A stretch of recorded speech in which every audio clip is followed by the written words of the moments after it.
Several readers, including my accountant, have asked how my home is configured to work with Lost Art Press. So here, for you, Gary, and the readers, is a quick tour of the Lost Art Press headquarters.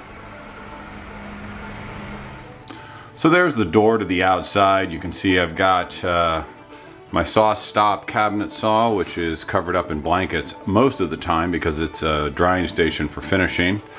Got an old 14-inch Rockwell bandsaw, the Holtz-Saffel Workbench, and if we look around the corner, my mortiser, which is a Powermatic, and a small lumber rack above the Holtz-Saffel for holding the stuff that I'm going to be working on shortly.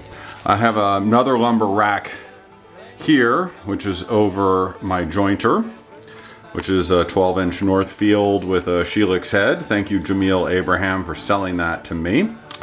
Glass block windows, which are in a lot of shots here.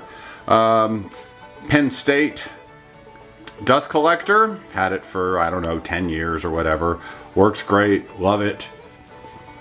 And here is the French Oak Roubo project workbench that I made last August.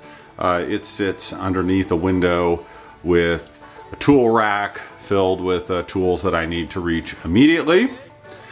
Here is a nail cabinet that I built after Roy Underhill's nail cabinet that you see featured on his show all the time. And down here is my tool chest from the Anarchist tool chest, which has been sitting there for 3 or 4 years now and is a constant companion. Above that is a French tool rack that I found in the back of an old drawing perched up against the wall. I have it there, and it holds excess saws and sharpening stuff and whatnot.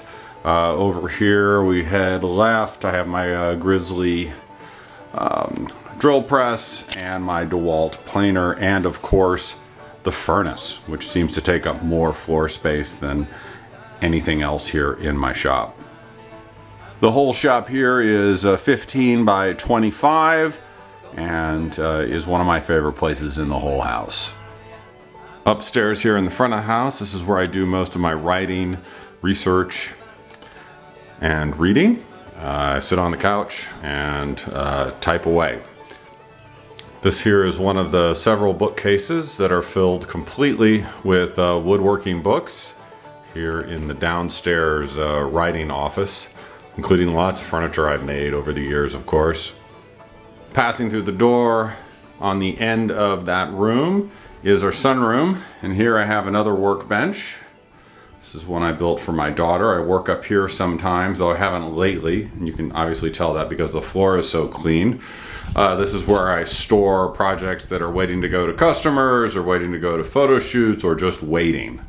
And this is a 10 by 10 little area that I end up sitting in here working on nice days.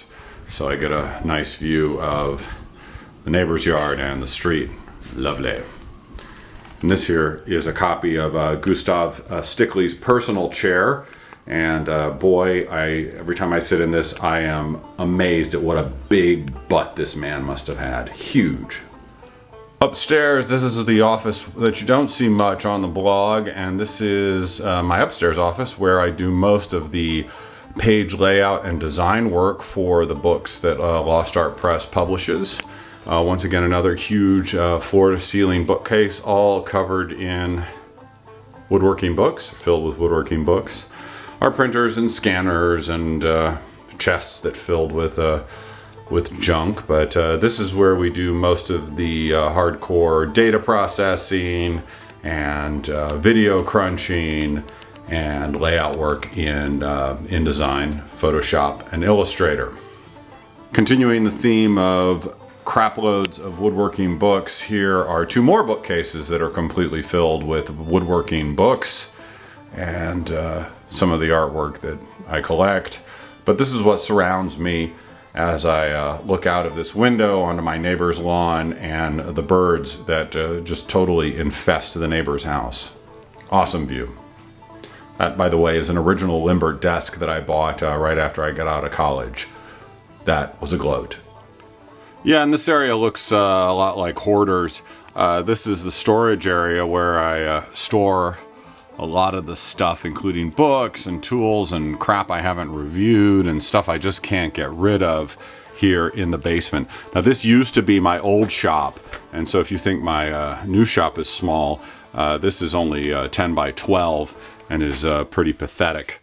And if we look over here past all the other stuff through the furnace, the other furnace in the house, you can see here is my stack of lumber, and I really wish I hadn't bought this, but that's okay.